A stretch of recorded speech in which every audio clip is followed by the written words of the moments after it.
Police day എന്ന ചിത്രം June ആദ്യവാരം തിയേറ്ററുകളിലെത്തും. സന്തോഷ് മോഹൻ പാലോട് സംവിധാനം ചെയ്യുന്ന ഈ ചിത്രം സദാനന്ദ ഫിലിംസിന്റെ ബാനറിൽ സജു വൈദ്യരാണ് നിർമ്മിക്കുന്നത്.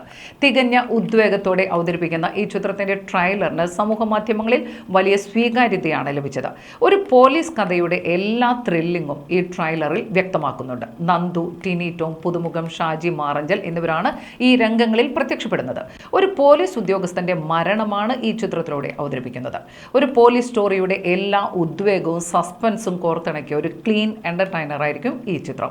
ടിനി ടോമാണ് ലാൽ മോഹൻ എന്ന ഇൻവെസ്റ്റിഗേറ്റീവ് ഓഫീസറെ അവതരിപ്പിക്കുന്നത്. അൻസിബ ഹസൻ, ഹരീഷ് കണാരൻ, ധർമ്മജൻ ബോൾഗാട്ടി, ശ്രീധന്യ എന്നിവരും ഏതാനും പുതുമുഖങ്ങളും ഈ ചിത്രത്തിലെ മുഖ്യ വേഷങ്ങളിലെത്തുന്നുണ്ട്. രചന മനോജ് ഐജി, ഛായാഗ്രഹണം ഇന്ദ്രജിത്ത്, എഡിറ്റിംഗ് രാകേഷ് അശോക്. ചിത്രത്തിന്റെ മ്യൂസിക് റോണി റാഫേലാണ് നിർവഹിച്ചിരിക്കുന്നത്. ചിത്രം ജൂൺ ആദ്യവാരം തിയേറ്ററുകളിലെത്തും.